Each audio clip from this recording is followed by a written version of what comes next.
Happened in the 90s.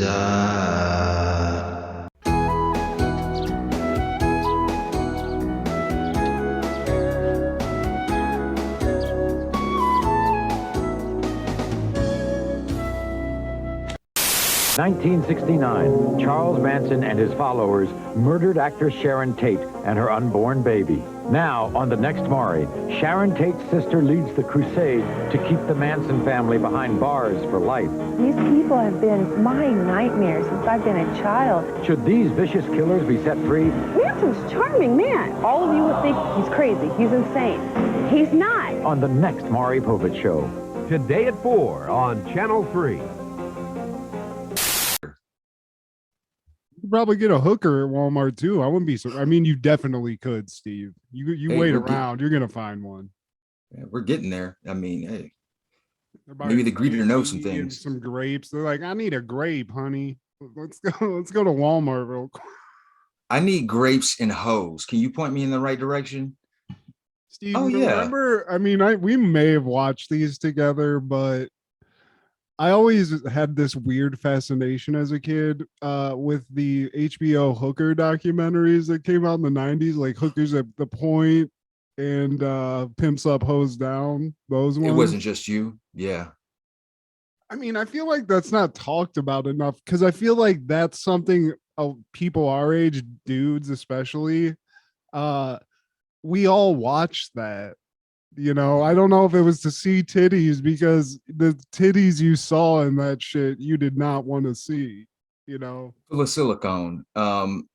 It takes you back to a special time. I think all of those happened in the 90s too. The narrations, the smooth jazz, and then the guy like, as we go down the flow of traffic. There's always like a soliloquy or some shit. But then there's just some chick fucking giving some dude some insanely like violent head in a fucking 90s sedan someplace. While Billy D's doing the narration. It's I mean Tell me more, Lando. Well, the school teacher's off to see the sunset. Oh, dude, I just remember there was a chick on it named Sid. I think it was called Hookers at the Point is the one I'm thinking of. And it chronicles a few like local hookers. I think it's called Hunts Point and it's in, I forget where it's at. I think it's Atlantic City. But yeah, it's already, it's not going to be great. But there was one chick named Cindy and she was just like this big ass fucking broad from like Jersey. And she's like, if Cindy don't get a crack, Cindy's fucking angry. She talked in the third person all the time because she'd been fucking, she just had insane stories. She'd be like, yeah, one night fucking this guy fucking stabbed me. So it was just like, Jesus. It's like, all right, Cindy, are you okay? Take it easy. This is before China became China. And she's got traps and shit. Oh yeah. What? What? You don't want to see me when I'm fiending. Yeah, yeah, but Cindy looked like fucking. You remember Real Monsters, that Nickelodeon show? She looked like the thing that was holding his eyeballs. That looked like a ball sack. Jesus. Just all constantly geeked out. Just straight. She looked like New Jersey trash, but she was out there, Steve. $2 blowjobs. Maybe a cigarette if you got one for a tip. Maybe Cindy's at a Walmart near you. Cindy's dead, Steve. If she's not, if she looked 50 in the doc, so that will, do the math. She didn't make it to the aughts. Yeah, Y2K took her out, Steve. She shut down. Man. So, Matt, I got a cousin that said she wants to take her life really bad. Like really bad. And yeah, man, I was I hate to take it to a somber note, but I was telling her, you don't want to kill yourself, you're just ugly. And that's okay. It really is not okay because that's why you want to kill yourself. You're so fucking ugly. But try this. Try to not be ugly. And maybe that, okay, That's sound Yeah, advice, Steve. it won't be the end all be all. It's not going to be the solution immediately.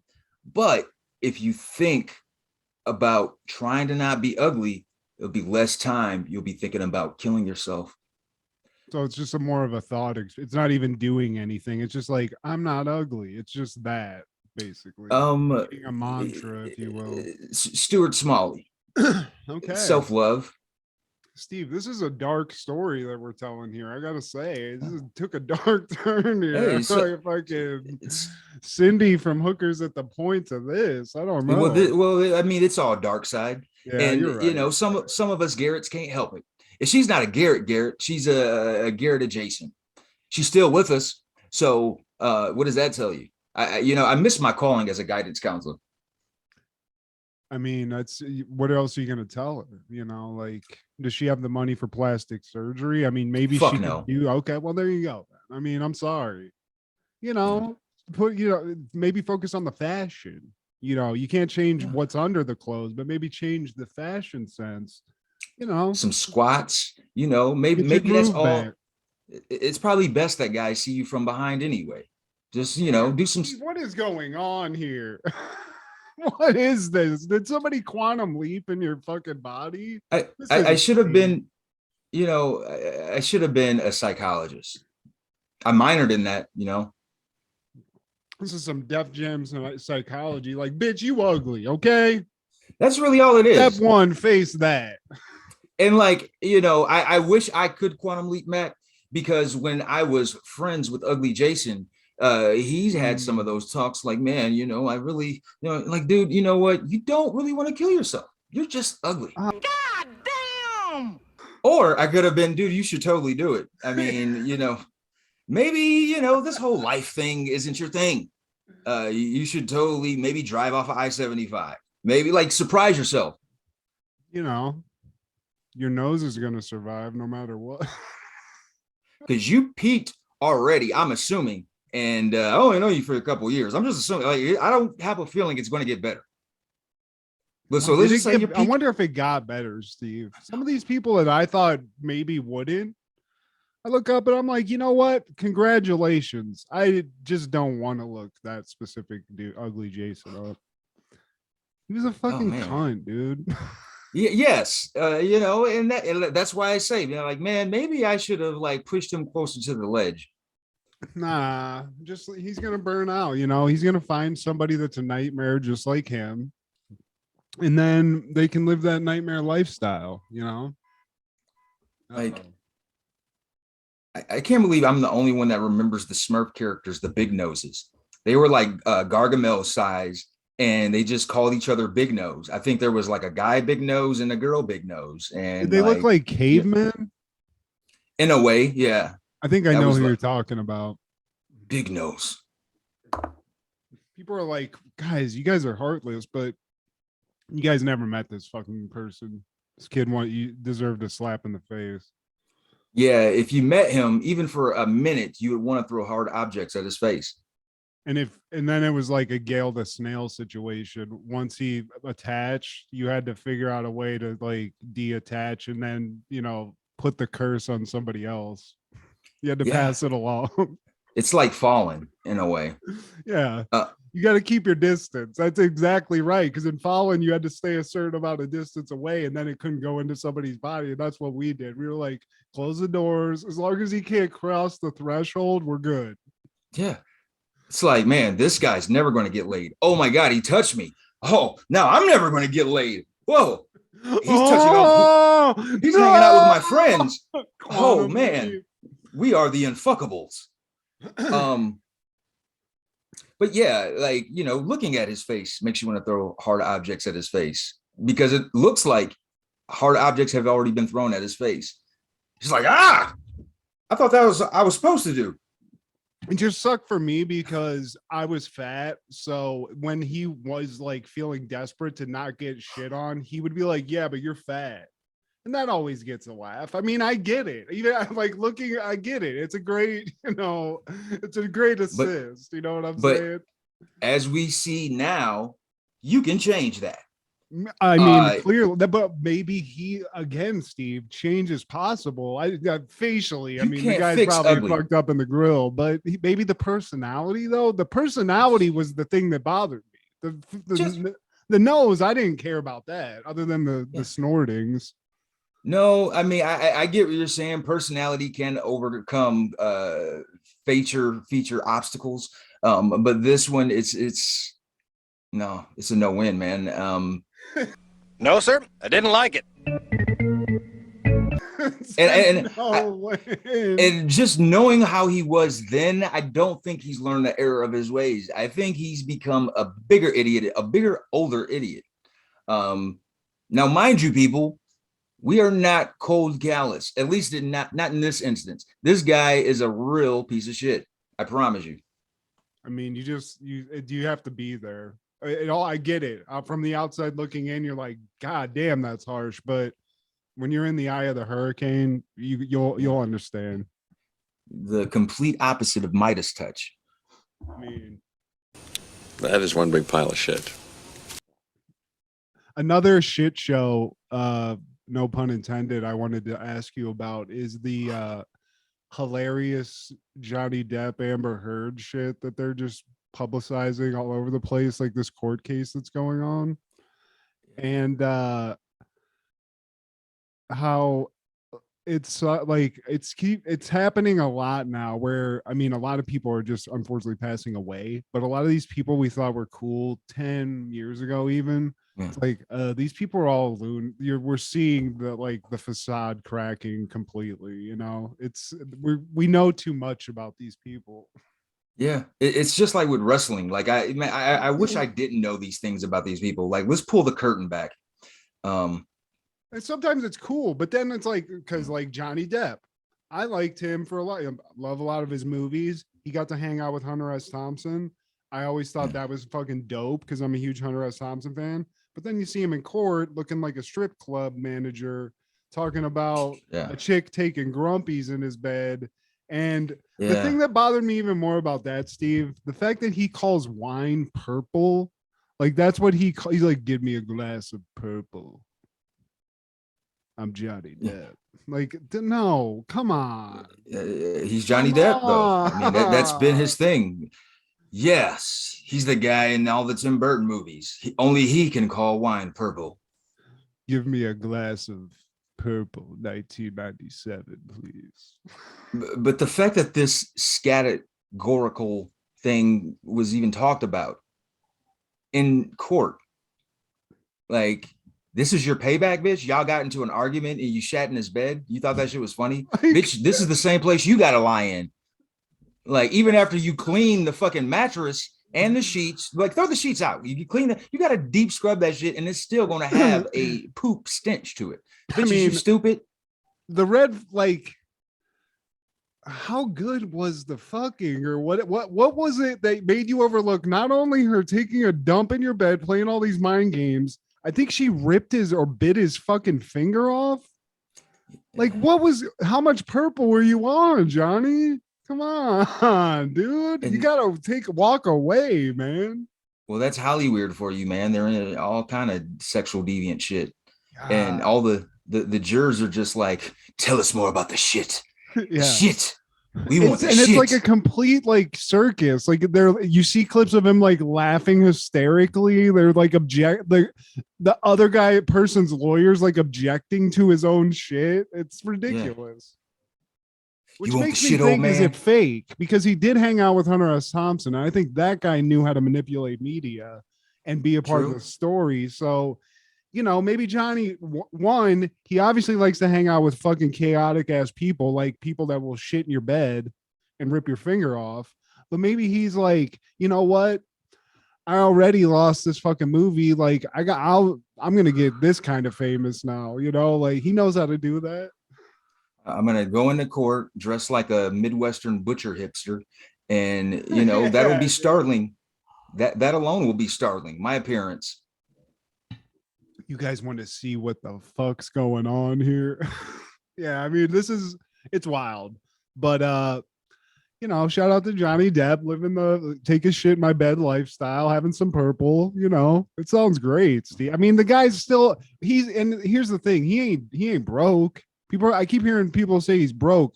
Dude's just Hollywood broke. He's got like 30 million. That's broke to him because the motherfucker owns like an island and shit. And it's like, I can't pay for the island anymore, guys. Man, you got those Ed Scissorhand residuals sitting somewhere in a foreign land. Yeah, dude, Bobby Bonilla's collected checks. You telling me somebody didn't hook you up, Johnny? How much purple you been drinking? You lost all that. You don't get a percent of none of that Nightmare on Elm Street shit? None of it? No, I mean, somewhere. Maybe just like a fucking 21 Jump Street, just like a little boost, little 25-cent check. Anything will help Johnny at this point. So we're gonna start a GoFundMe for Johnny Depp. For real. No shit. I ain't chipping in on that shit. You Johnny Depp, motherfucker. You have all the you were in every Tim Burton movie, motherfucker. And if Tim Burton could quantum leap, he probably wish he could put you in Batman instead of Michael Keaton. He has such a hard on for you. That probably almost happened. I mean, Johnny Depp was probably going to be a Joker at one point. I mean, I wouldn't mind seeing that, Steve, to be honest. Now, yeah, he looks the part. Steve's coming. I never really fucking spicy today. Well, here's the thing, man. It took me to really look into his M-dub catalog. It's like, do you really fuck with Johnny Depp, or are you saying that because you think he's cool? And it's like, man, yeah, the dude has always been considered handsome by bitches, and I'm sure he had no problem getting tail for a long time. But movie-wise, his art, his craft, I only fuck with like not even a handful. And that's me. This is my opinion. What do I know? I'm just a guy with a podcast. Eddie Scissorhands, Nightmare on Elm Street. Yeah, I don't even know. It's more about Freddy in that series. I mean, he was in it for a very to even say he's one of the main brings in that is no. I wouldn't even say that. He wasn't recurring. It was just he got sucked up by the bed and you're done. Where else we at? Blow. Definitely Fear and Loathing in Las Vegas. Fear and Loathing. It's good. You gotta love that. This is a deep cut, and not a lot of people are gonna know about this, but there was a movie called The Ninth Gate that I think was actually directed by Roman Polanski. So say what you will, but it's about some guy that's like trying to find this demonic, like satanic book. It's super trippy. It's cool. But then again, there's all this fucking shit around it now. So, but that was good. I like Sleepy Hollow, but that's a Tim Burton movie. I ain't care for it, man. It put me to sleep. Shit. I get it. I mean, Tim Burton himself, like I thought like, oh man, that whole collab that he does with Johnny Depp, they're so cool. Man, they do weird shit. Like, I don't really fuck with Tim Burton like that. Especially after the shit he said about African Americans, like they don't fit my aesthetic. You sure as fuck they don't. Everybody looks like Vincent Price in your fucking flicks. Like, Yeah, you gotta look like you're a corpse in the morgue to be in his fucking movie. I mean, honestly, Tim Burton, I like a Beetlejuice. I like a original Batman and Batman Returns. I do like Pee-wee. There you go. I don't even associate with that with him, but it is him. You're right. So that, and then did he do Nightmare on Elm Street or not? No, I mean Nightmare Before Christmas. That was he did him, that. Right? I'm cool with that. But after that, I'm out. And the Willy Wonka shit, anything that's come out after all that, I'm done. It's not been good. Even Alice in Wonderland. I watched Willy Wonka on acid, Steve. Just out of my mind. In that movie, still, I was like, this is a piece of trash, guys. It's hot garbage. And that Alice in Wonderland shit, I don't give a fuck about that. Nope. I'm done caring about that. I get it. It's interesting. Like the cartoon was dope. There's all this fucking hidden meanings. It's trippy to watch when you're on mushrooms or whatnot. But at this point, like, stop making Alice in Wonderlands. There's no take that you're going to offer that's going to impress me. It's fine. We get it. Stop. Overrated, bro. Overrated. I don't know if you've always felt this way. And I don't want to veer your opinion on Johnny. I mean, he's got some. Donnie Brasco. I'm trying to think in my head, Steve. Donnie Brasco was dope. More recently, people didn't really talk about it, but I thought he did good in that Black Mass movie. That was like the Whitey Bulger movie. I don't even know if you saw that shit. It's on HBO Max. I've been meaning to watch it. I've heard good things. The movie, it's okay. Him Yeah. in the movie, he's fucking dope in it. He's good. Okay. I So checked that out. I misspoke. There's more than a handful, but he has a plethora. I don't give a fuck about none of that pirate shit either. He has a plethora in his catalog, and like out of that shit, I probably fuck with a decent chunk of it. He even was in a Robert Rodriguez movie that maybe it wasn't the best, but I even like that. I felt like for a while he has a sense of humor about it. I thought he was like a guy who was sort of self-aware enough. I didn't think it was like this out of control drunk mess. It was just drinking wine and having chick shit in his bed. You know, I thought he put a little thought into it and was like cool with the fact that maybe he understood he was like a heartthrob dude, but now, you know, he's an actor, but he got it. He had a sense of humor. And now I don't know if that's the case, if this is all real. He does seem to be the sort of coming out on top in this situation, but it's like, God, like, can somebody keep it together, Steve? The way I look at this is, what does it affect? Wins or loses? Like, he was already doing shitty movies that I didn't give a fuck about for the most part in the last couple decades.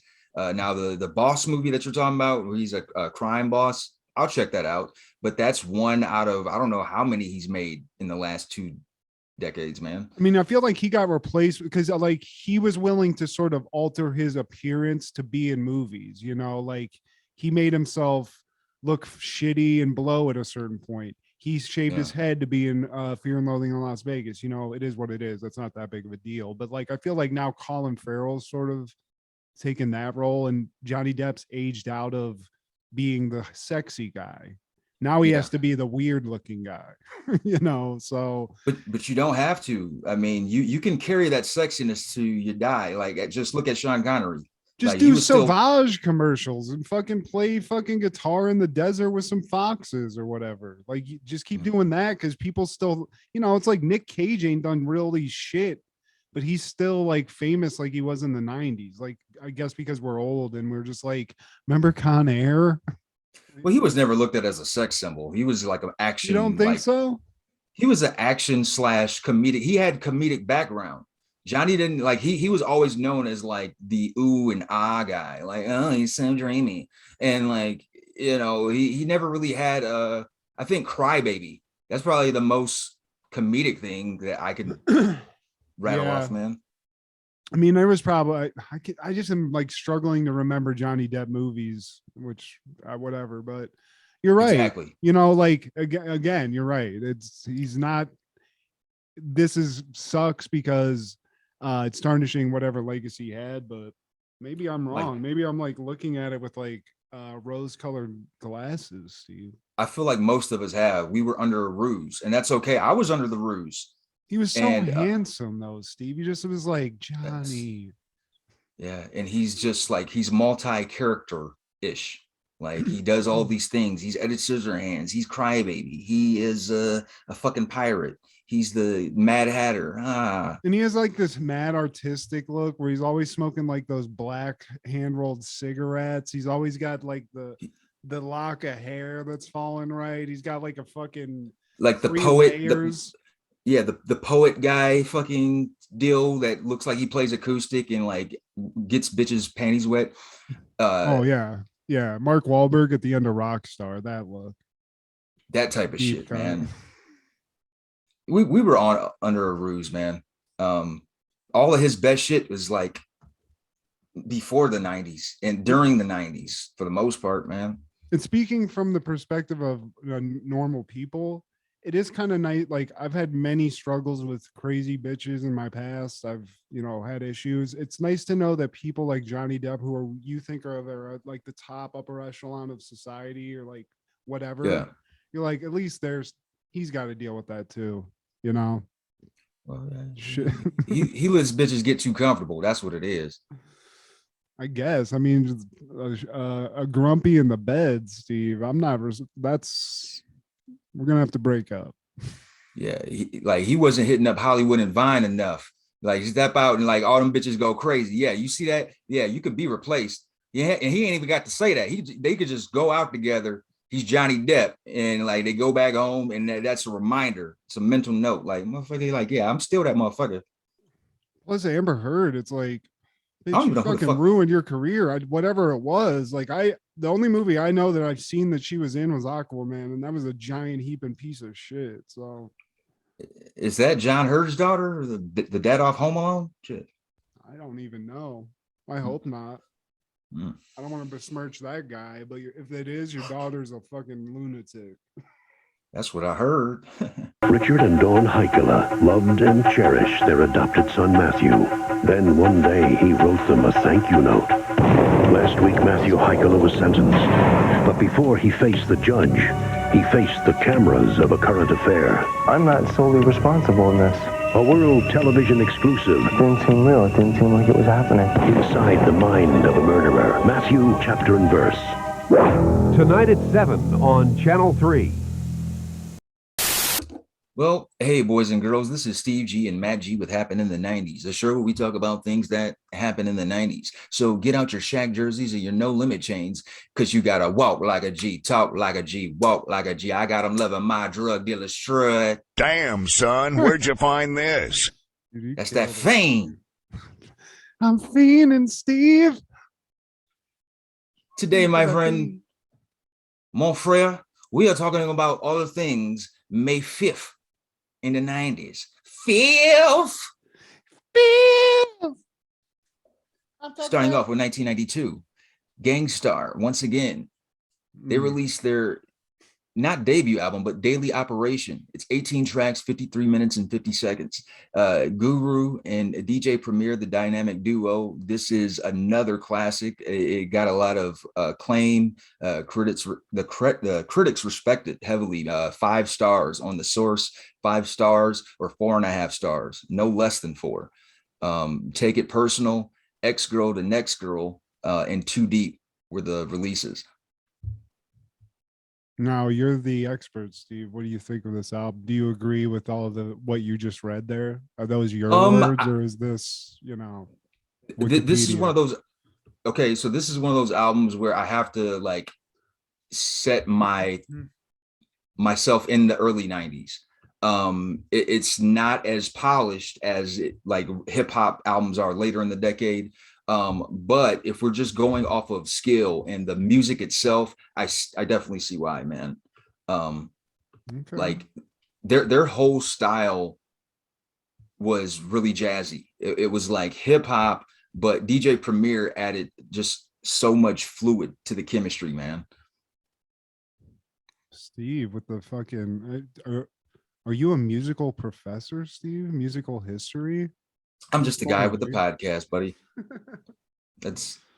I need to check them out. I'm bad with music.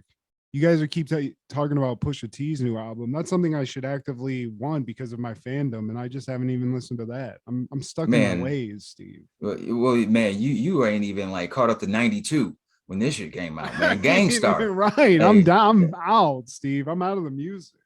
Like legendary ass group. I know they're based out of Boston, but still like heavily respected Guru was, man. And like before we talked about them in the last episode, what did you know about DJ Premier? Like what was your I just prior heard knowledge? people talk about Gangstar and how I think I knew he was dead, and I think maybe I heard something about him through like listening to Dave Chappelle talk. No, Guru's dead. DJ Premier, I'm asking you about. Like, what do I know about DJ Premier? Nothing. Yeah. Well, I may have heard the name, but okay. In Together Now, Fred Durst and Method Man. Yeah. He was the producer of that.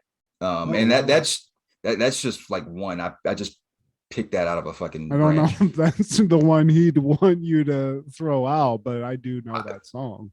Something that you could relate to, or that you're like, and I know you fucked with Limp Bizkit like I did. Of course I did, Steve. Yeah. We're in Perrysburg. I think that's the only CD they sold. So as they should. But I actually saw DJ Premier one of my visits in Los Angeles, man. This was All-Star Weekend in 2011, and me and my buddies were at a soul food restaurant. And as we're walking out, DJ Premier, lo and behold, was standing right there talking to DJ Jazzy Jeff. Right at the door, man. Yeah. And like, it's All-Star Week. Did you say anything? None of it. Like, I'm the only one that noticed at first. And you know, I mentioned it to my buddies, and they were like, "Dude, I think that really was them." And this was All-Star Weekend in Los Angeles, and you know, the cool rule is to like, you know, act like you're used to this shit, act like, especially All-Star Weekend. And no disrespect to Premier or Jazzy Jeff, I can at least withhold that rule because they're not Will Smith or, you know, Lil Wayne. It's just like, oh shit, it's Wheezy. What's up, Steve? Yeah, that's hard though. I really don't like to approach people like that. I don't. After Fred Durst time. Yeah, it's just ain't been you don't know what's gonna happen. If you get there, used to. You know. And from that day, all this PTSD, but I get it. That's weird. I don't know. I feel like it was maybe it wasn't you that was there. I know Jordan was there, but we went to fucking Roscoe's one time and somewhere in Hollywood. It was one of the locations. I was with you. The one with Scarface. Yeah. I knew you were. I thought it was you. I knew somebody was there visiting, which is why we went. I remember that. I mean, I guess that's just a fucking hotspot. You go there, you're going to see somebody that's been a big name in hip hop at one point. Now, in hindsight, I wish I said something to Scarface, because this is when I was living in Houston and I just happened to be visiting Los Angeles, and I see a Houston legend coming out of Chicken and Waffles. And he just seems like a cool dude. Like, he looked like he was having a blast, dude. He had fucking mad chicks with him, big beautiful women with him. And I mean, he was just laughing, dude. Just having a good time, man. And I just wanted to show quick love, quick flowers. Here's a toss. You the shit. Thank you. That's unfortunate. I lived near during COVID, but I lived like a block away from a Roscoe's in Long Beach when I lived there.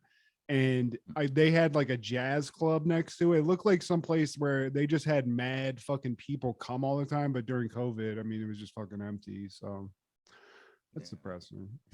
Fucking COVID. But Long Beach was tight. LBC was fucking tight, Steve. You missed out. Oh, yeah. That was, if I ever can achieve greatness again and live where I live there, I mean, that's the dream, Steve. Beach life. That Samuel L. Jackson and Jackie Brown life with fucking the white Sharonda. This shit is repugnant. Now, 1993, on May 5th, Quantum Leap is airing their series finale, Mirror Image, August 8th, 1953. Sam leaps into himself in the middle of a tavern in a coal mining town filled with familiar faces. Sam gets an opportunity to change Al's life.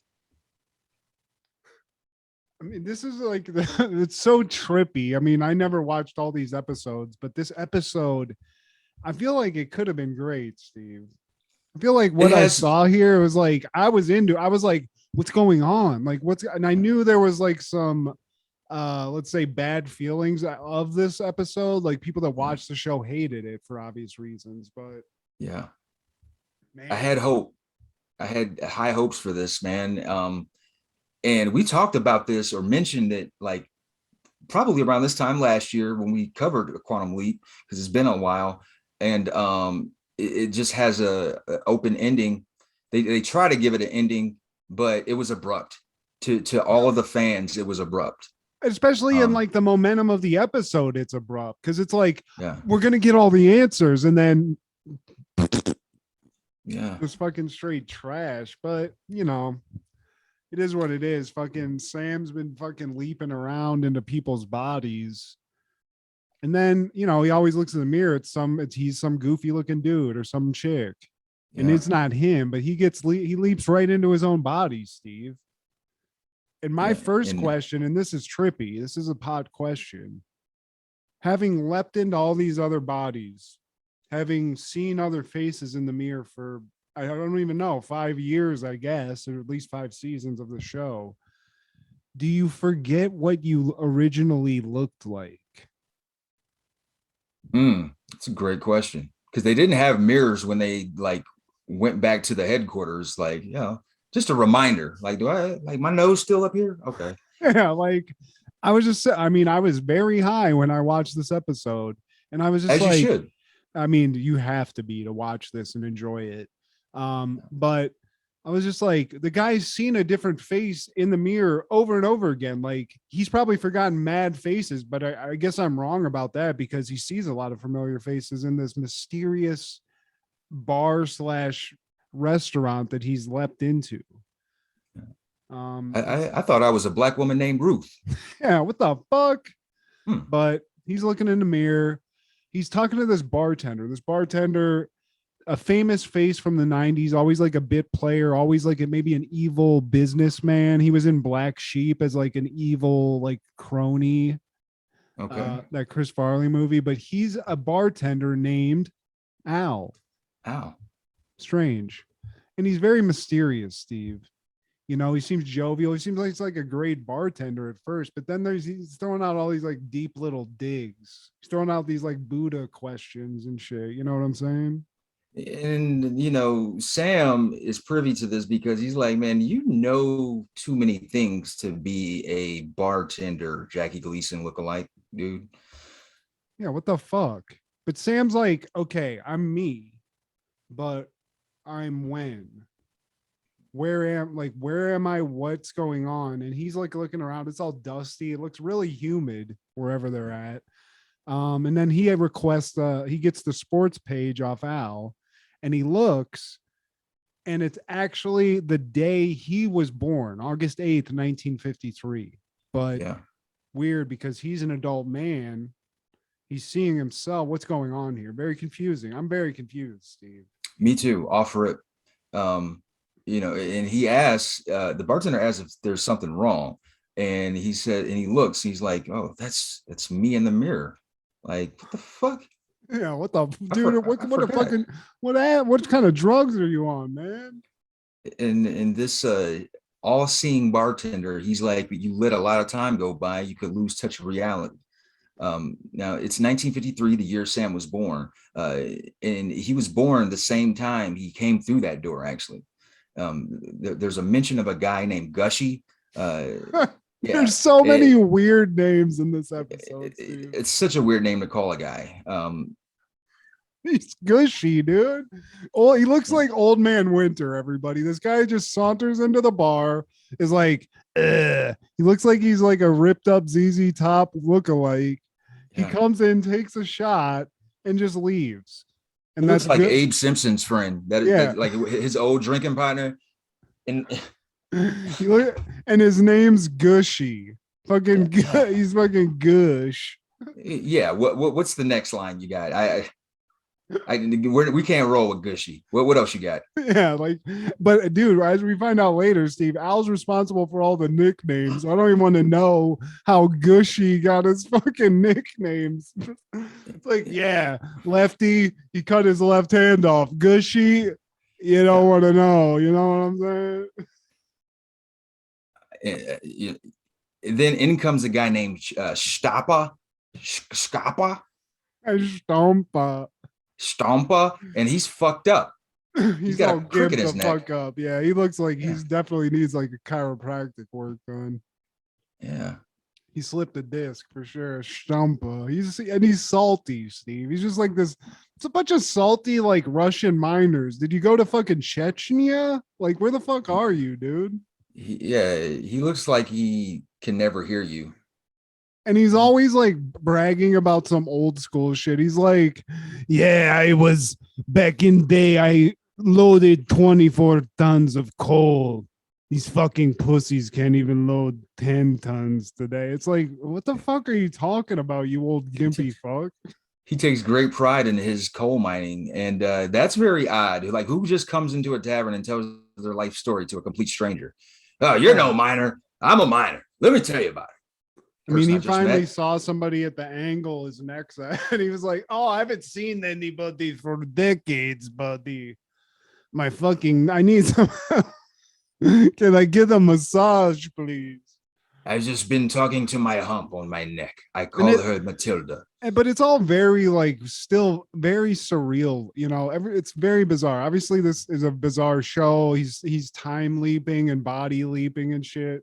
So Gushy's in there, Al's in there, Stampa, he's in there being salty. And then in walks another guy And Sam has like this weird like acid flashback, and what he's seeing is this same person in the context of whatever leap he saw him in his life. So this guy, he thought his name was Frank. This guy Frank called him, he's like, you ain't retarded. That's the only flashback to this guy, was him going, I'm telling you, you ain't retarded.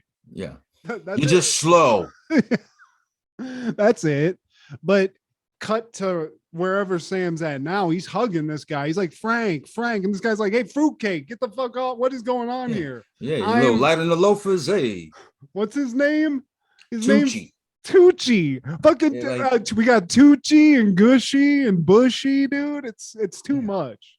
That was Lil Wayne's Twitter handle, Tunji. Yeah, little Tucci, bud. My ears wing wheezy, baby. Tucci. Where am I, Lil Wayne?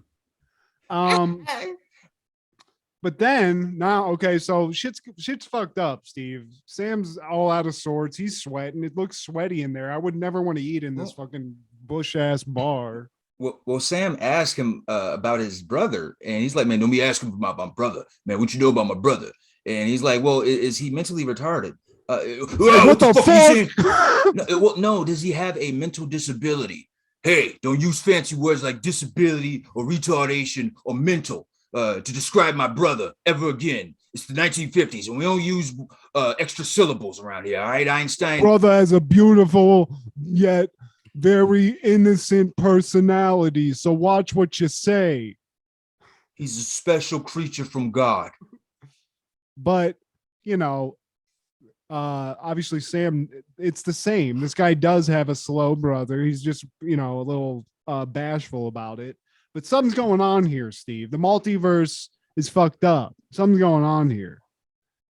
And we cut to Al. Oh, he's talking to Gushy, and he's asking. No, but Steve, these are different Als and different Gushies. This is this Gushy's way worse than the other Gushy. I'll tell you that.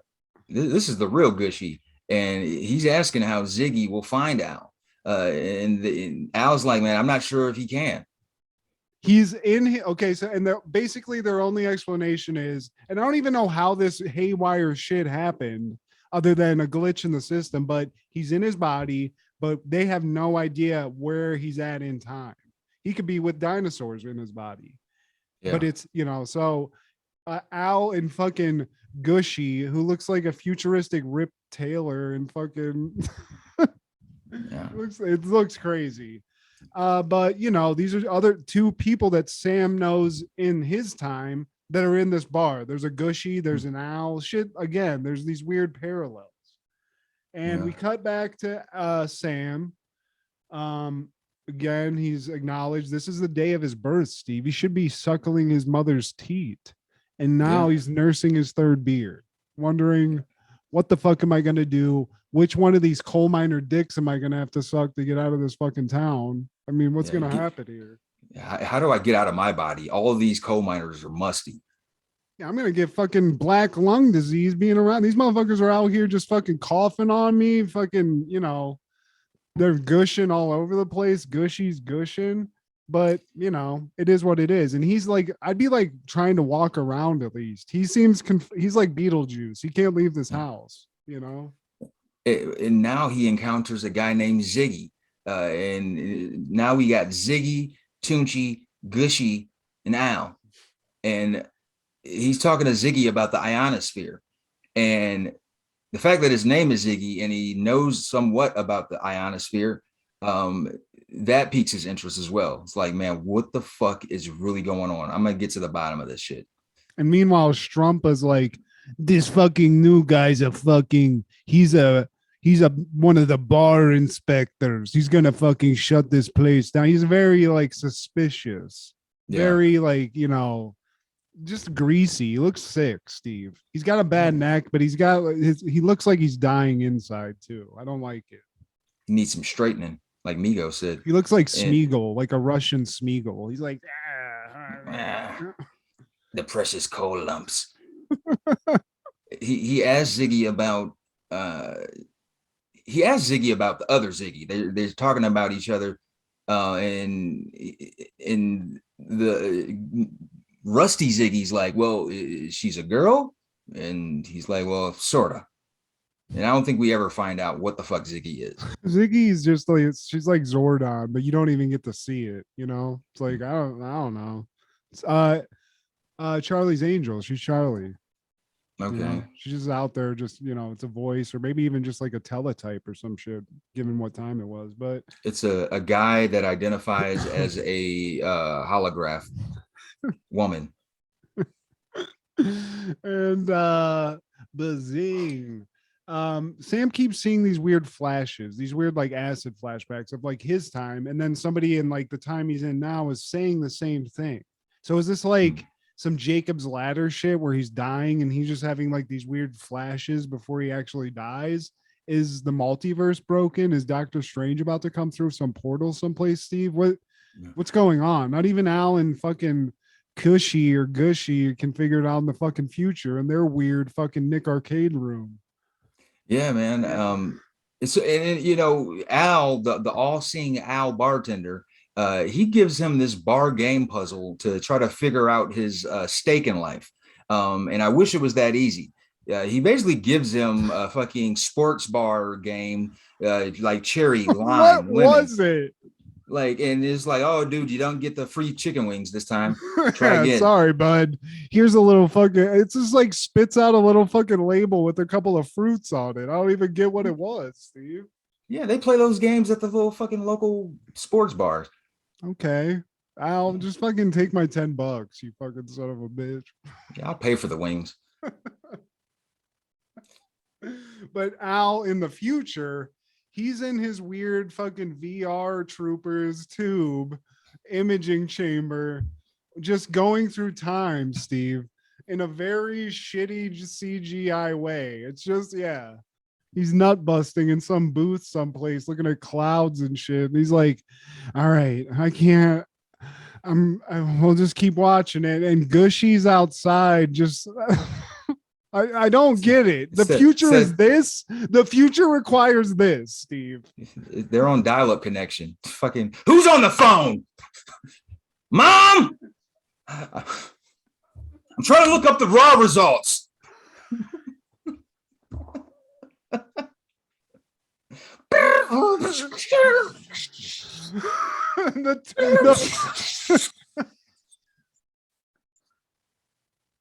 Jeez. It looks so bad, Steve. It looks that bad. It looks like they rendered it in the same, like you said, like a 56K modem where the nudie picture was like and there's an hourglass right in front of the nipple. And it's like reversing and turning around. Motherfucking get sand. Would you drop sand? When that happened, Steve. Oh, this is hilarious. When that happened, it would always happen, like you said, right there. And I would just click with the fucking mouse on her titty, being like, it's gonna help. It's gonna help. Yeah, it's gonna expedite this process. And let's say if it does, sometimes on websites it did. And the fucking picture would just be blurry. Like, no, fuck it. I waited too fucking long. I used some of my imagination. Fuck yeah, I'm coming from a memory at this point. Fuck this. For real. Oh man. I hope that wasn't her elbow. Fuck, it was her elbow. It doesn't matter. I already came. Oh, that's perfect. Well, Al's, he might be jerking off in there, but he definitely is not finding Sam. That's for sure. And it's, we don't know what's going on still. We're 20 minutes into this fucking episode. And we're like, Sam's either taking some bad drugs and now it's just fully like it's all coming to a head. I don't know what's going on, Steve.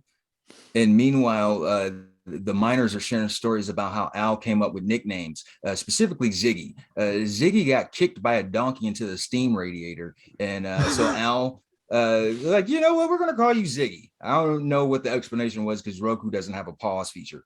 And then Strump was like, because he's a fucking dumb piece of shit. It's like, dude, what is your problem at this point? Go away.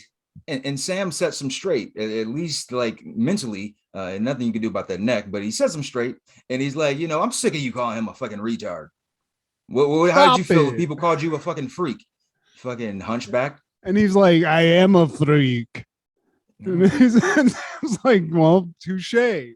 Yeah. Still. Well. Yeah, but still. Just saying.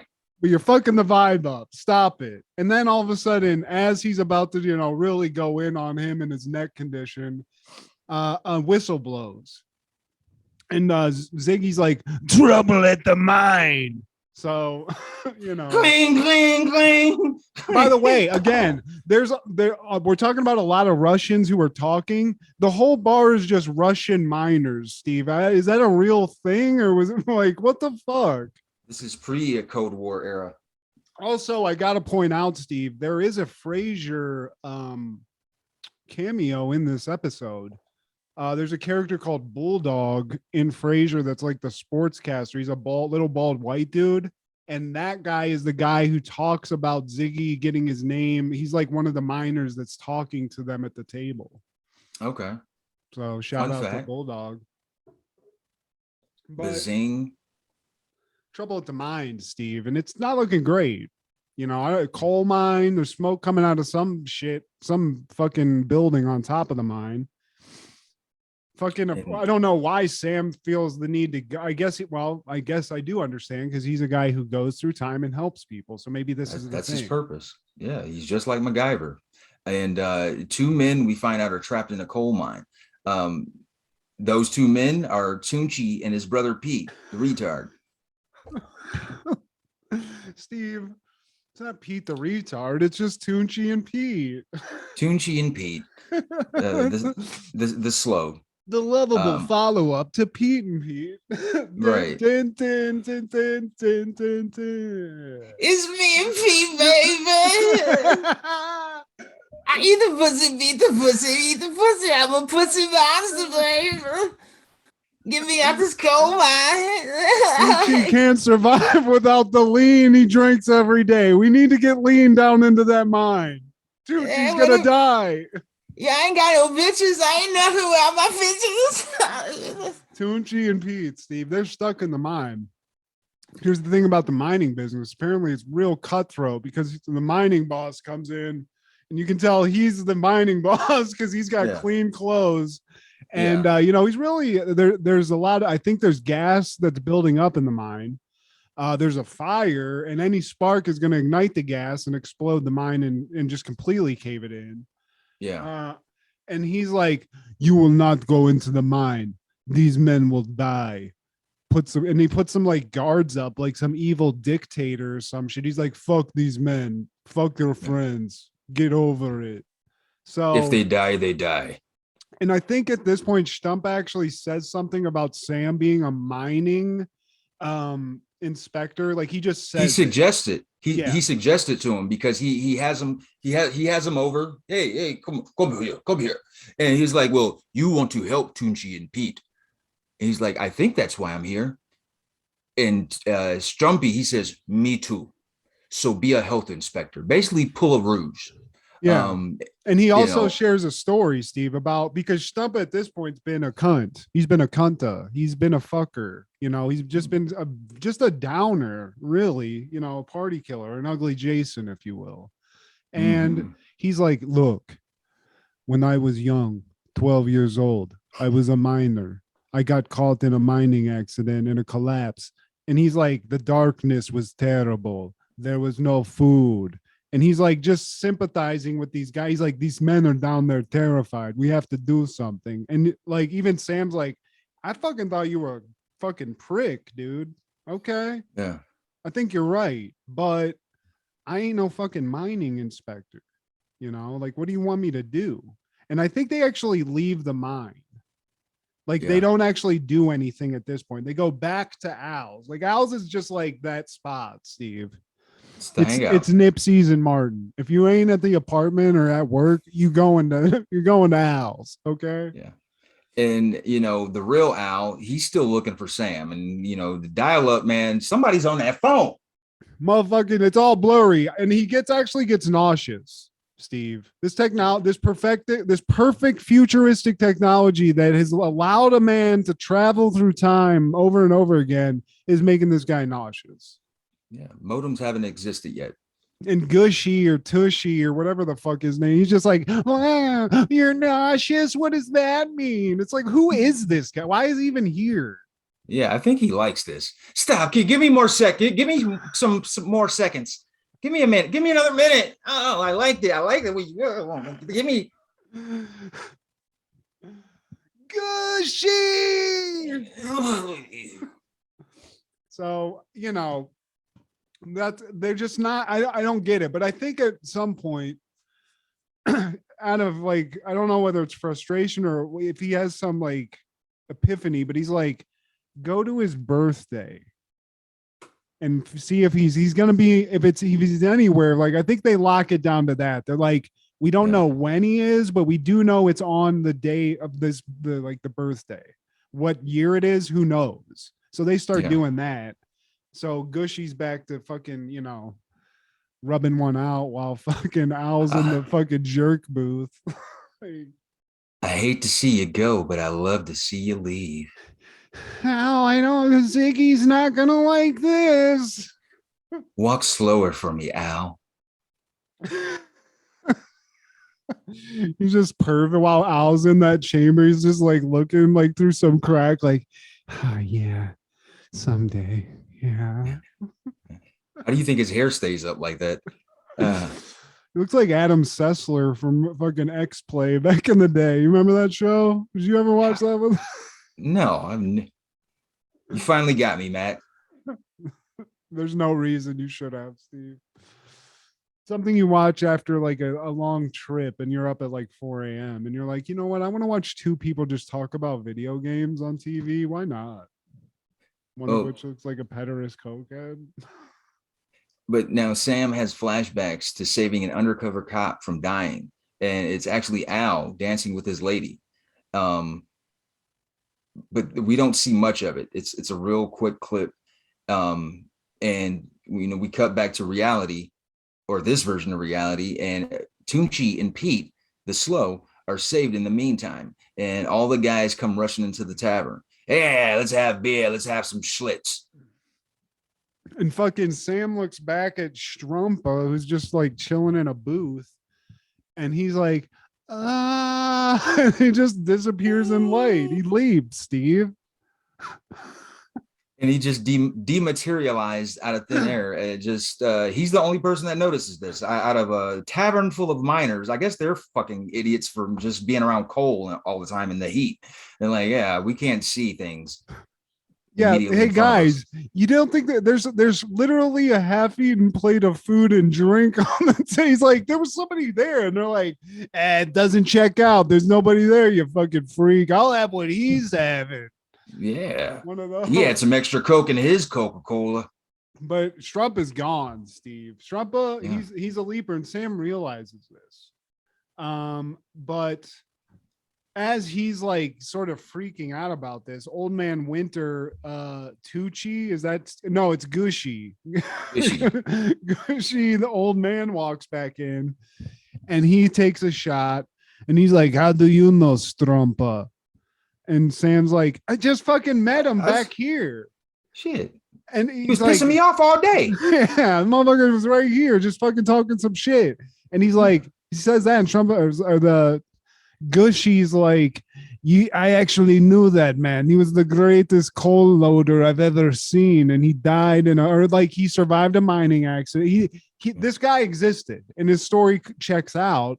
But the guy died 23 years ago, Steve. In 1933. Ooh, what's going on? Nothing makes sense, Steve. Is he dying? Is he in heaven? Is he in hell?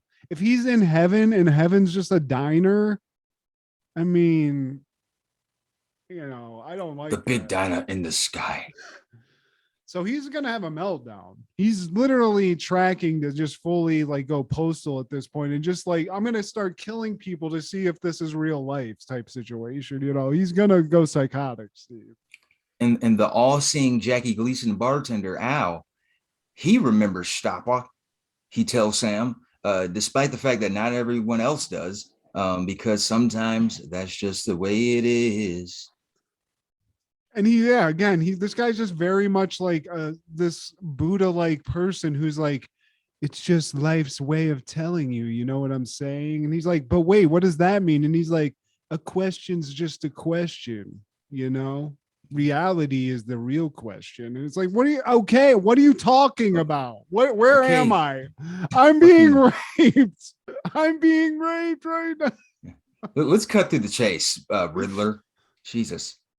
And so Al appears to, and like at this point, Sam literally is like, this guy is God. He's like, are you God?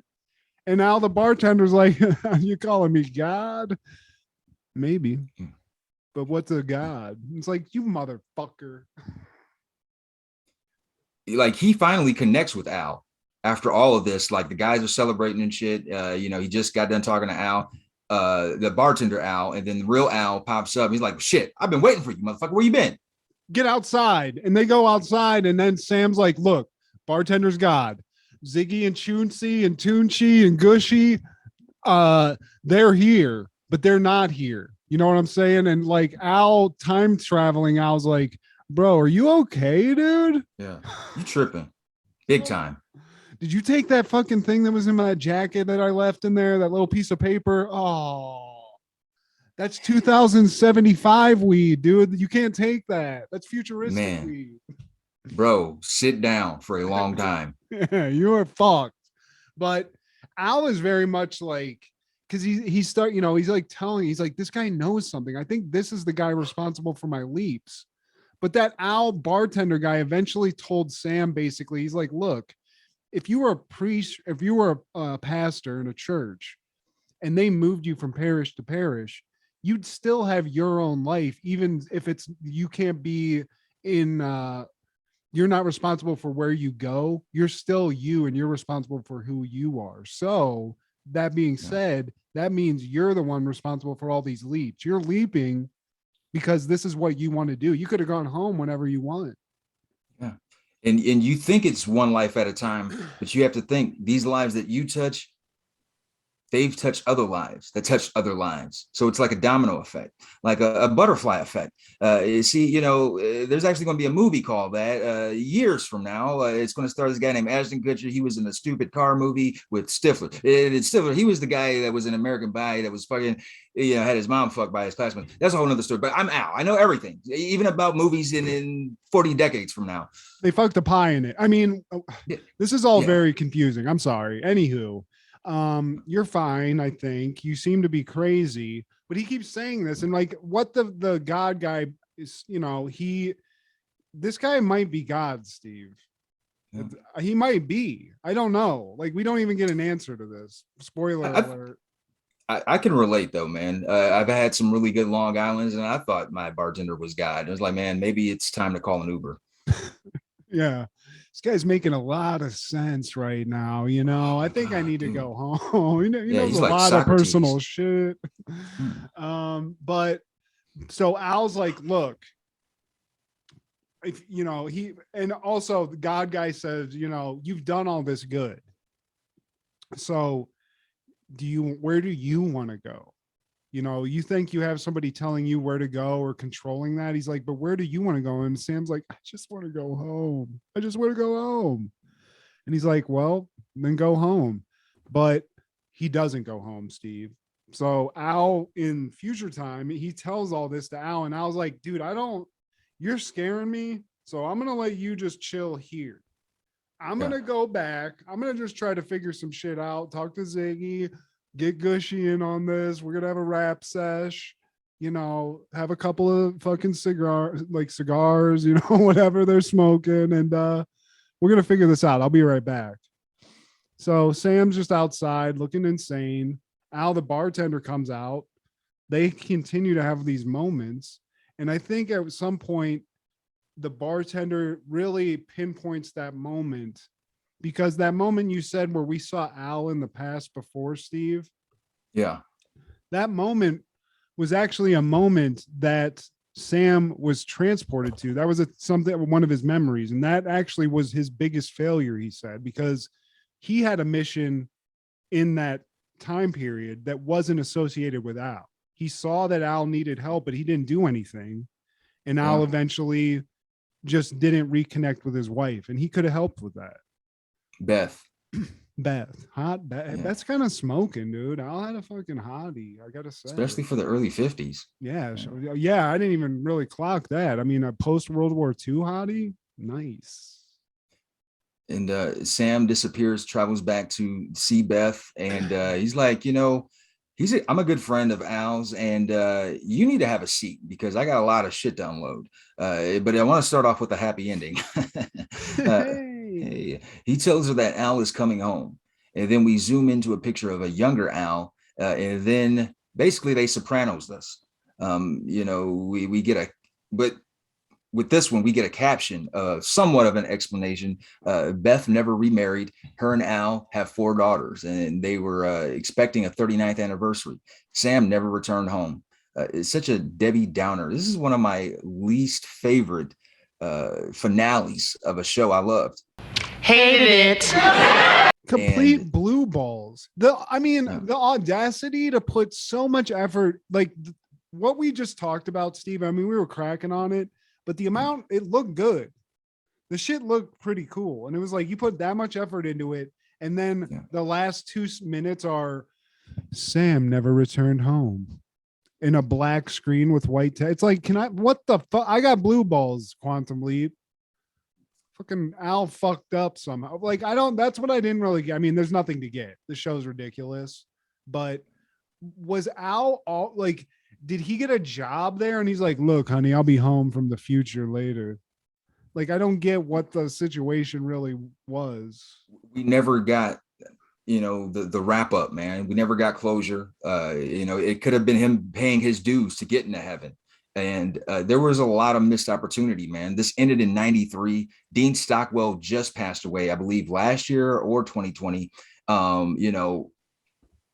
What's his name? What's the guy's name? Scott Bakula is still with us. So I feel, the only way to make this right is have Scott Bakula play the Al role and have a much younger guy. But it's up to the writers to make sense of this. Scott Bakula, I know you watching. Get the peacock on the horn. Get your beautiful ass in gears, Scott Bakula. Leap over. Yeah. And this episode was actually shot before the show was canceled. Just is bizarre. It's such a fucking downer letdown of an ending. It's just, I get why fans of the show were pissed. I mean, it's almost not even worth it to show this episode. Just fucking stop. Don't even put that out there. Just like Alf. A woman with no memory. Is she a missing wife or a murderer? Veronica Hamill, Dennis Farina, Stephen Collins. What is the secret behind the disappearance of Nora? Sunday.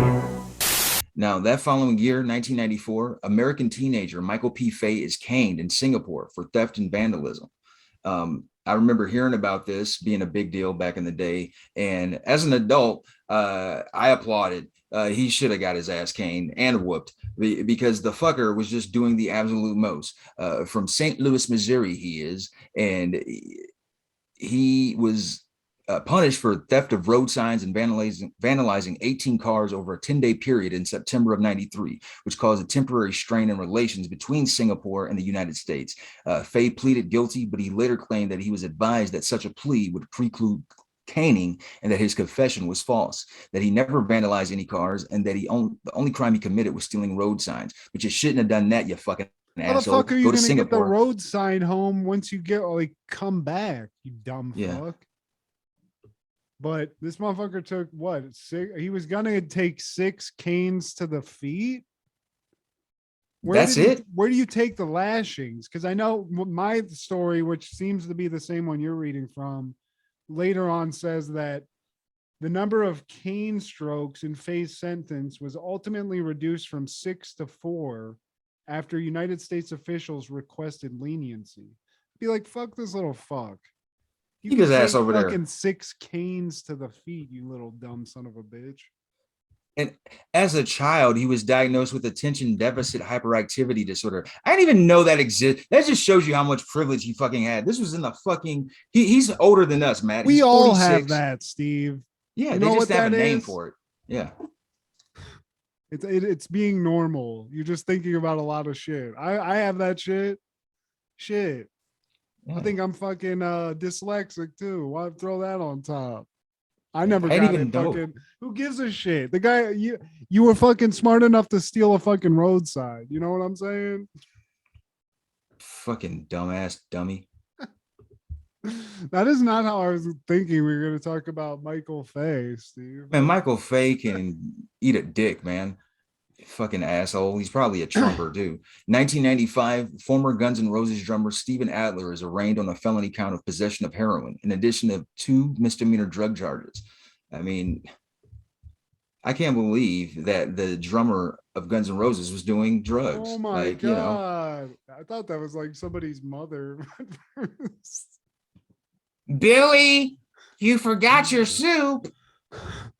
What? What, Sally? Like what? Well, of course he was doing heroin, guys. Yeah, just follow him. This is the He's 90s. Always going to be doing heroin. Yeah, he's the drummer. The guy stinks like heroin, and heroin doesn't even smell that much, Steve. So you know he's doing a lot. Copious amounts, or should I say opious amounts. Nice. On that same day in 95, the last basketball game at Boston Garden is had. The Celtics are eliminated from the playoffs by the Orlando Magic, 95-92. Now, we talked about the last regular season game in the Boston Garden. This is the last game forever. The house that Russell and Auerbach and Cousy and Bird and McHale and Parrish, all like Danny Ainge, this is where all that shit went down. That's it, Steve. Take a piece of the floor and just get the fuck out. Yeah, but Shaq and company didn't give a fuck about this shit.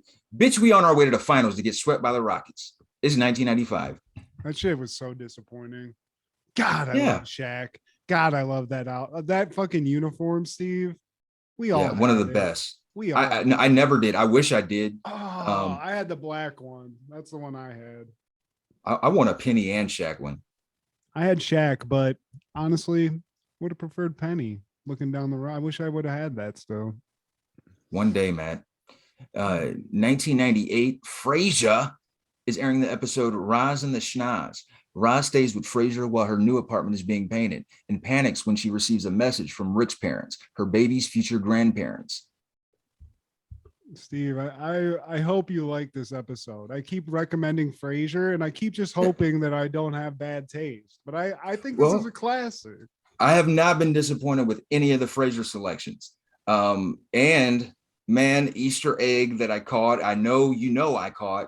And I kind of got a feeling that's why you suggested this particular one. What is it, Steve? Well, I've said this on this show. Stephen Garrett is a very common name, Matt. I didn't. And Stephen is a very common name.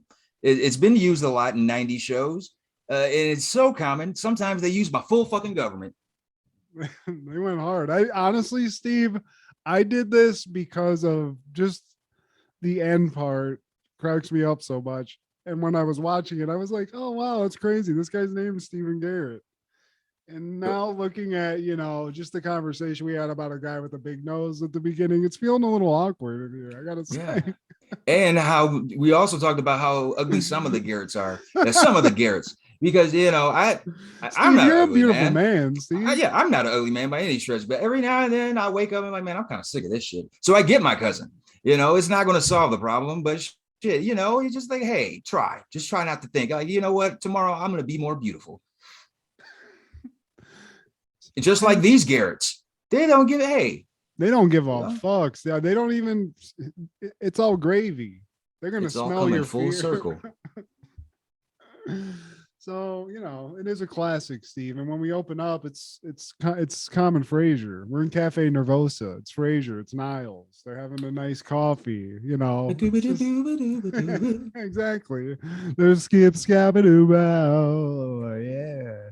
And Niles is telling Frasier about this very heartwarming tale of a brother giving his brother a lung to save his life. And Frasier, being the consummate psychological professional he is, sees right through it and is like, what the fuck do you want? Yeah. You ain't getting a lung, so what the fuck do you want? Yeah.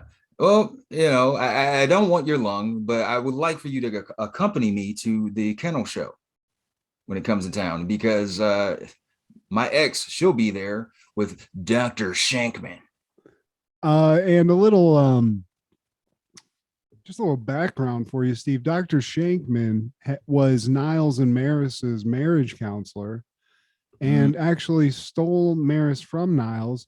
Niles and this Dr. Shankman almost touch dicks in a very hilarious episode where they get into a dark room together and think Maris is in bed, but it's just both of them. And that's where Niles catches on that they're having an affair. So just a little background, just a little Frasier background for you, Steve. A little zip zap wow. Yeah. It's a hard knock life for Niles, man. So Niles, he's hurting, but I feel like I'm not going to some fucking dog show with my brother. Like, I gotta go out here and get some pussy, dude. Which you need to do too. Fuck these bitches. Yeah, you need to do like Charles and rebound in this bitch. So it is what it is, Steve.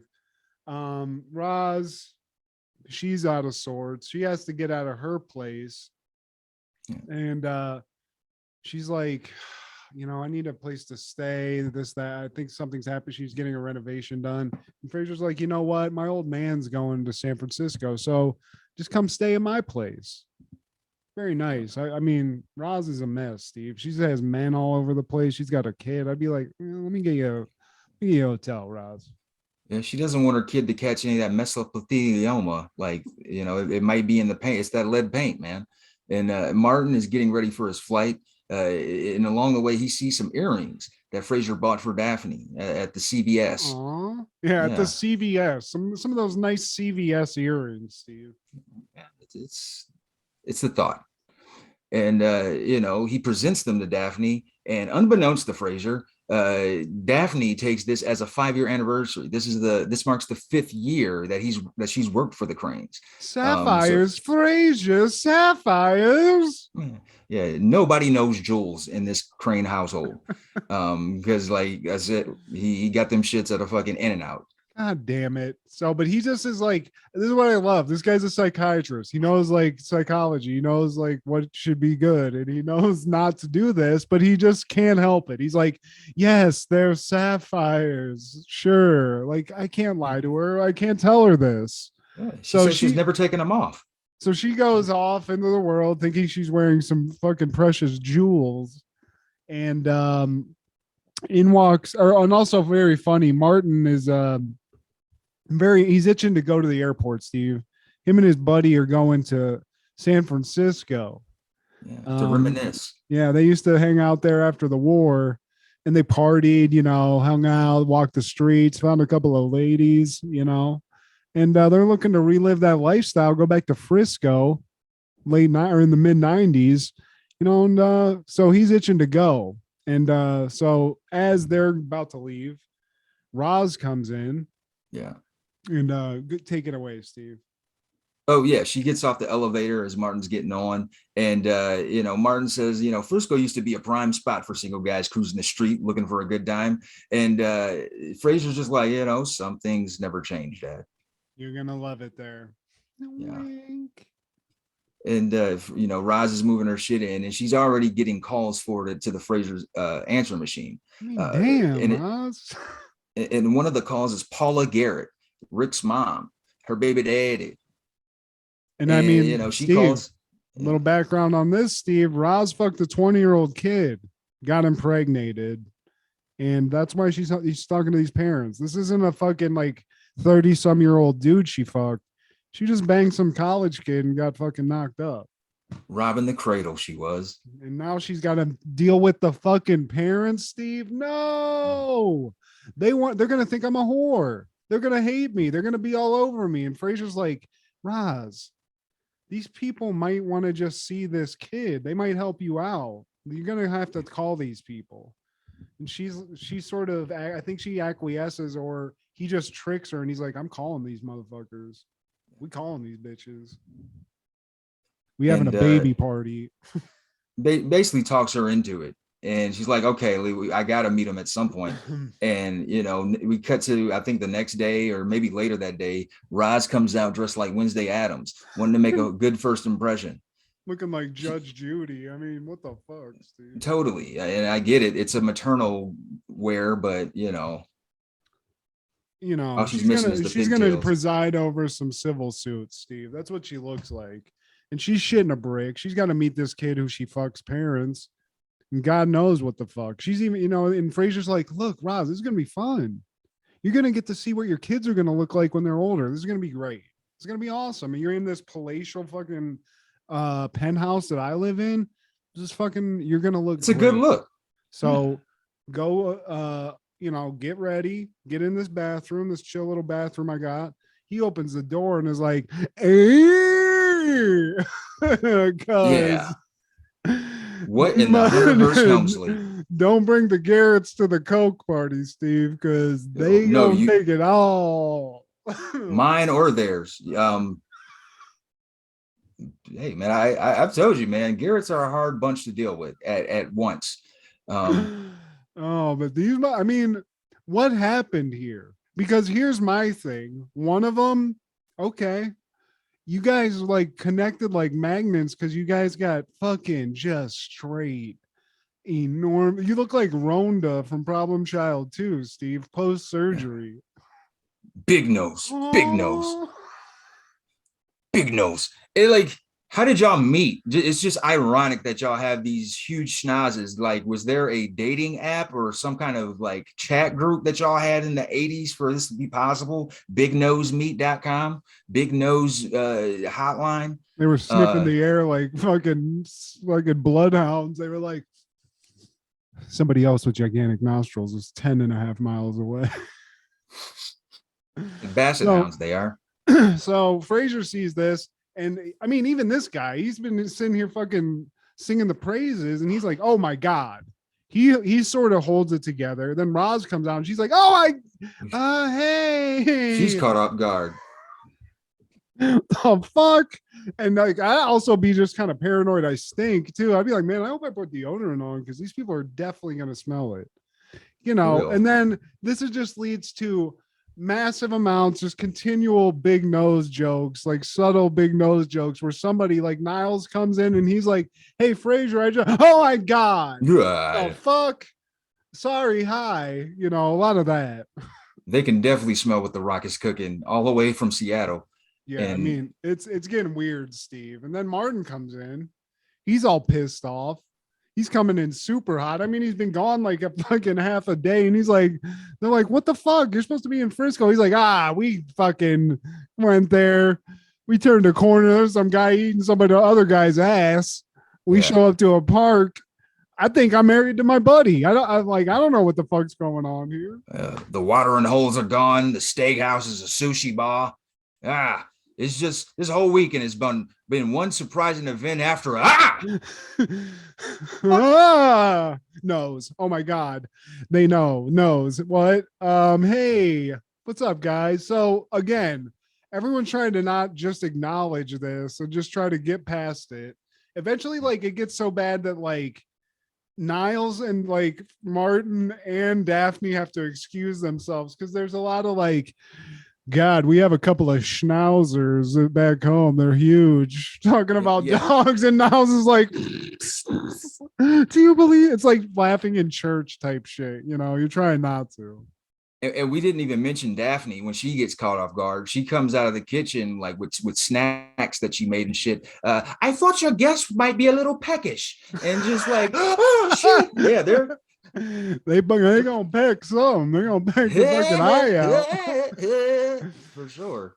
And so they go in. Like I think they make an excuse to check the quiche in the fucking kitchen.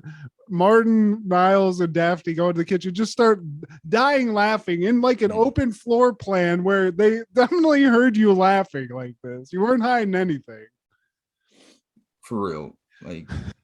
They can smell your laughs. And there's a perfect line read in this, Steve, because like out in like the living room, you hear somebody go, God, something smells amazing. And Martin's like, probably Japan. Like, so fucking funny, dude. That shit was funny as fuck. And they just start busting, and then Frasier comes in and he's like, what the hell is wrong with you people?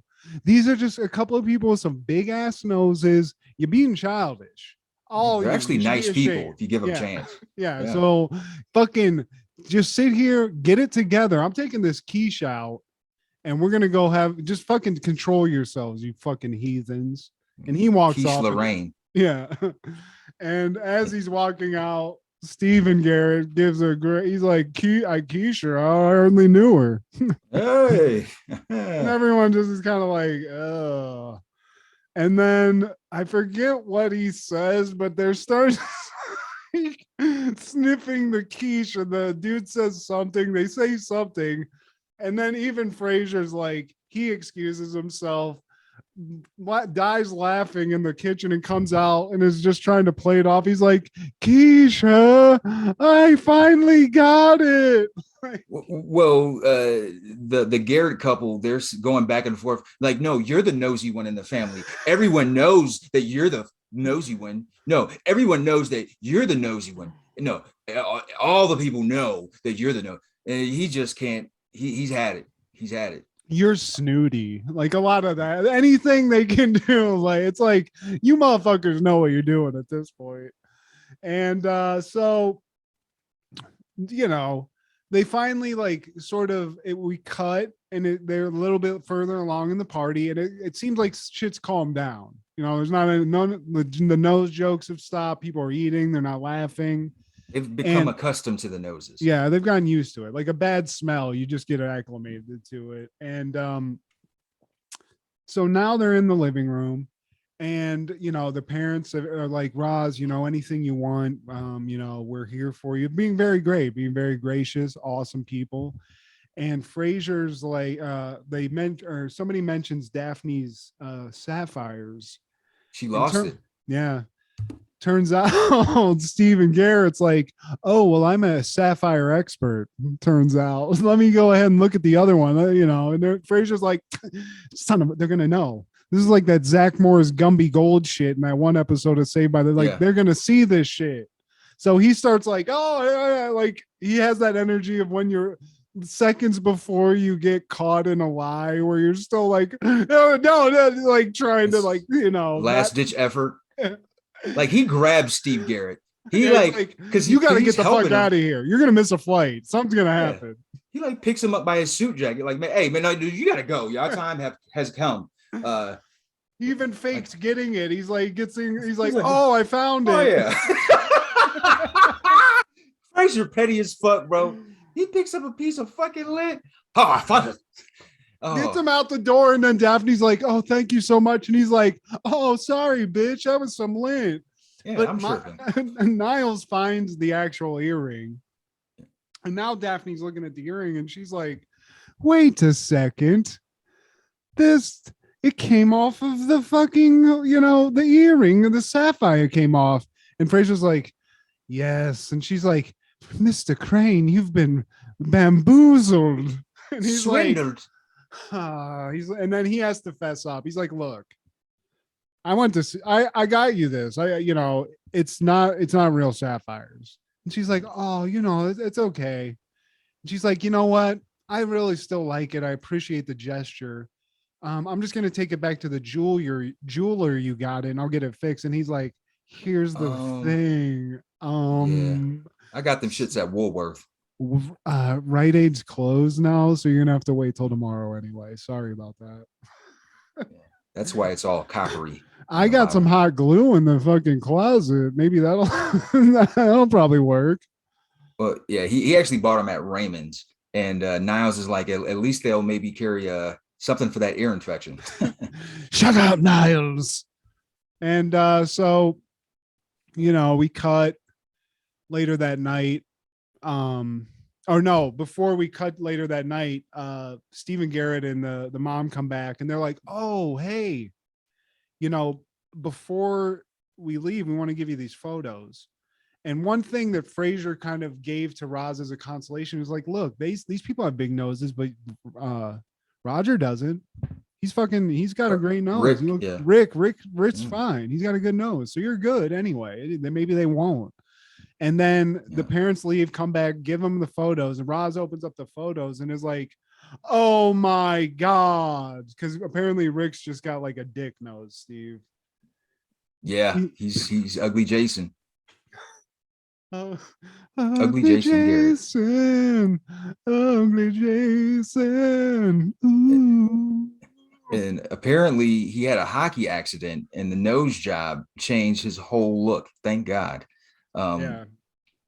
I mean, either way, Roz fucking banged the fuck out of some barely legal dude, which, I mean, shout out to Roz for just throwing it out there, but she's going to have a kid with a gigantic nose possibly. And then we do cut later, you know, everybody has a little laugh, you know, a funny little ugly baby photo. And then they cut later and Daphne comes back into the like living room and Roz is looking at these photos and she's like, you can't keep looking at these. It's going to be fine, you know? And she looks and Roz is looking at some other ugly kid photos. It's an ugly girl with a yuck mouth and a Google eye and shit. Yeah, she had big ears until she had them fixed. And she also had a big black pair of glasses and she had a lazy eye too. Yeah, she had a patch. She was walking around fucking pirate style.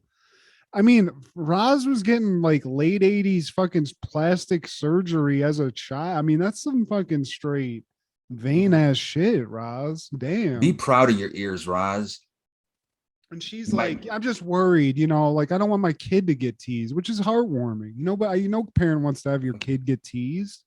Yeah. To know that it could possibly be some ugly Jason slimeball character that might come out and you're just like, well, I'm stuck with this and you got to hear this kid coming home all fucked up. And maybe if she would have fucked a more handsome guy, she could have avoided this, Steve. Yeah, my kid's going to grow up being called Noses Malone and Nose McGowan. And I think from Roz's perspective, this is a woman who, from what she's talked about on the show, has fucked many men. So it's like, I fucked a Seattle Supersonic, but this fucking high school graduate fucking knocked me up. This ugly ass fucking high school kid knocked me up. What's going on here? Like I could have fucking fucked Bulldog and at least ended up better than this. He's quantum leaping. He's a coal miner now. He had a Stefan Urkel moment. Hockey saved his face. This is actually Roz's favorite episode. Perryman, her name is the actress. Yeah. Perry Gilpin. She's a dope ass. She's still doing shit. She's still killing it. And I'm not surprised. This is heavy her. I mean, Roz is a huge character in Frasier. You know, Frasier obviously is the main one, but she's huge. She's always there. She's a great comedic actress in this. And she was in a show called Hot in Cleveland, I think is what it was called. With Betty White.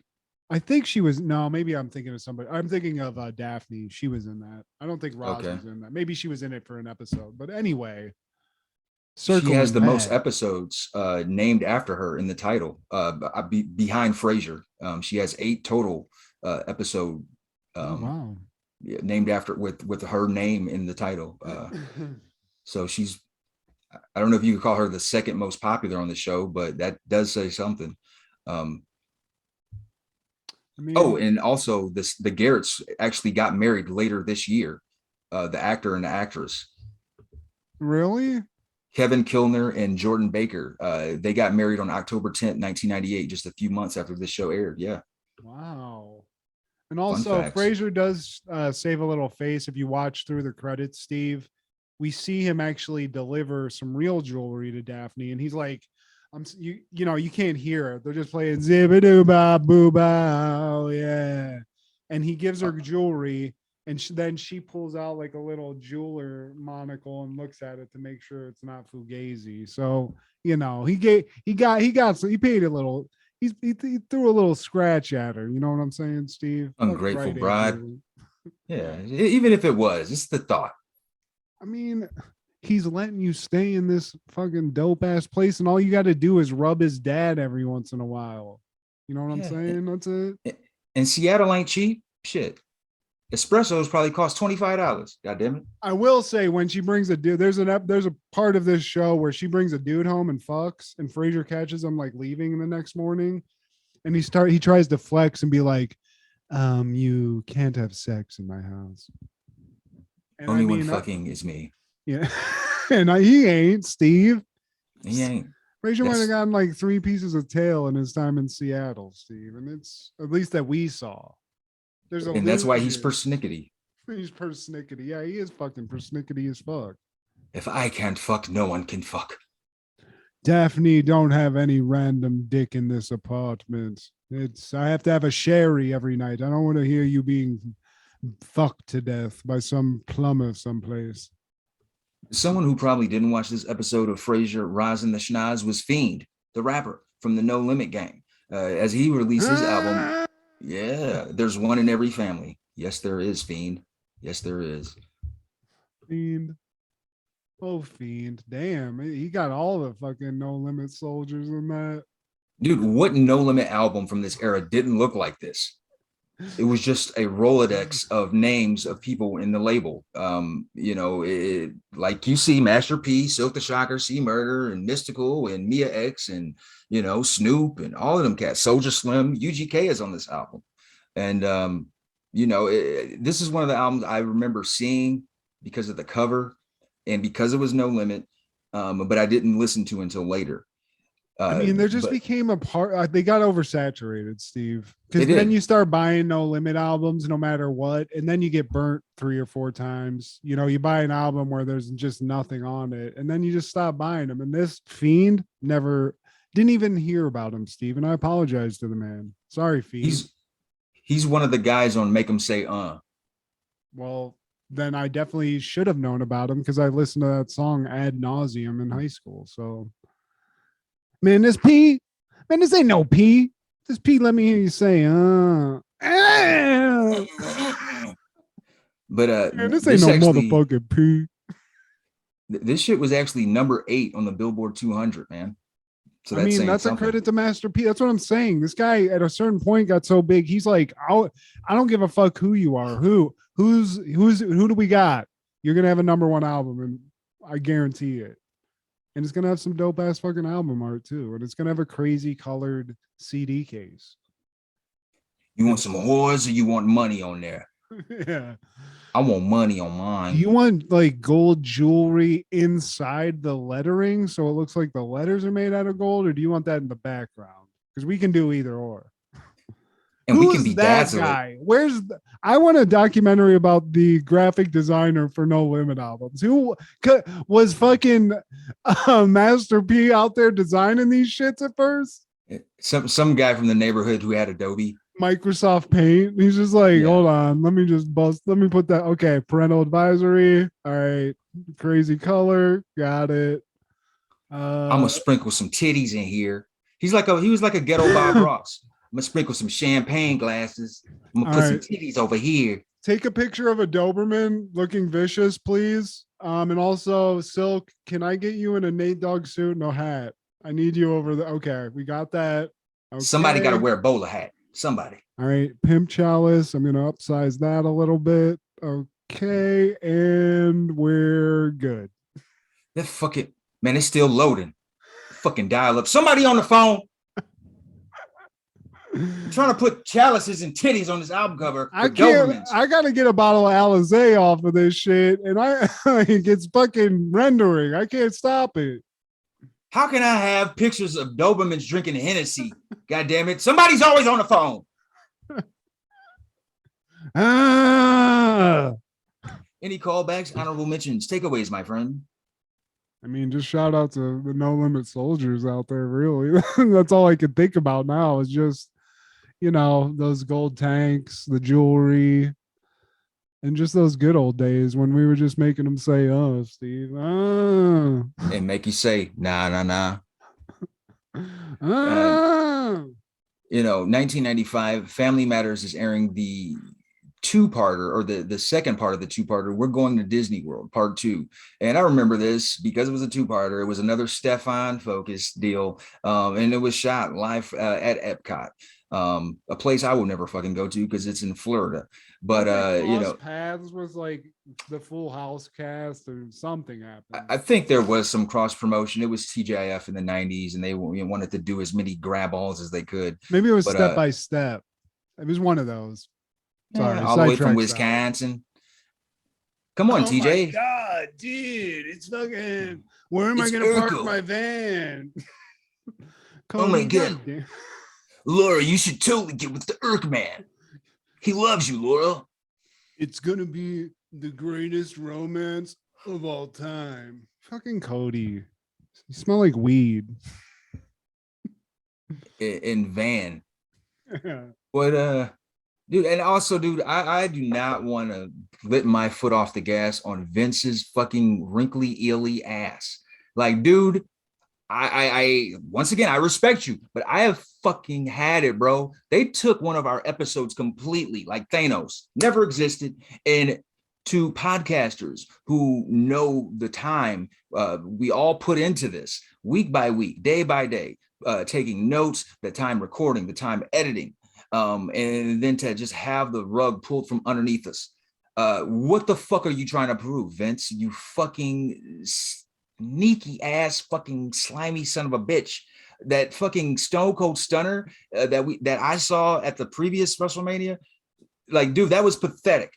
Why were you even out there, Vince? Like, I wish it was really me, Steve Garrett, fucking give you that Stone Cold Stunner. It's the most pathetic thing, Matt. The fucking Stone Cold kicks him in the gut and he fucking falls.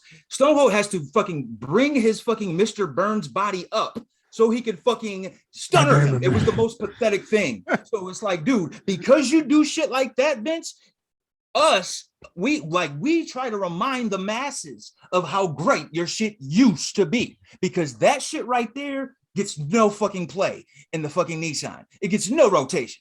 Okay, the current shit sucks. Roman Reigns is the Pete Davidson of professional wrestling. Somehow, some way, you just have this fucking hard on for people nobody gives a fuck about. Steve, he's a tribal chief, so maybe we want to lay off the gas a little bit. Man, fuck Roman Reigns as a record stab, as a label, and as a crew. And if you down with Roman Reigns, fuck you too. And Vince McMahon, goddammit. I'm team WWF. Reigns, it's like, I don't get, it's like making a flavor of ice cream that over and over again, people are telling you tastes like shit, but still making it and expecting it to be your bestseller. Nobody likes the guy. He's a beautiful looking guy that you'd see at a fucking rock concert somewhere making out with some trashy ass chick, and rightfully so. Enjoy that. But he doesn't deserve what he's always at like the top billing. I'm like, this guy is nothing. I don't get it. He's beating the legends, the guys that beat everybody, he beats them. Undertaker, he beat him. John Cena, he beat him. Cena, come back and Peacemaker that fuck. Fucking Brock Lesnar. Roman Reigns is like, I don't even know, dude. He's just like that guy in the band you like, but he's like in the back, like playing a tambourine or some shit. It's just like, get out of here, dude. Fucking the vibe up. Fucking Stumpa. He's like fucking Stumpa, dude. Fuck that dude. But yeah, Vince, all of that energy is directed towards you. I don't get it. And the product now is like, I tried to get into it again. People have tried to talk me into it, but time and time again, I'll watch old shit all day. When we have to watch the old episodes or the old pay-per-views, it's still fucking enjoyable. It's funny and it's still good. The shit I see now, it's like, who is this for? This is like some CW shit. And there's some of our best episodes. Like the fans, the people who follow us and listen to us, they show the love. Like we get more. We'll have to just figure a way out. I gotta like manipulate the video enough that they won't catch it. That's what I'm seeing. Sometimes people put it like at a diagonal or something, so it's not, it's like weird looking, but you can still tell what's going on. Shit. That's how they show. If you go on like YouTube and watch like First Take.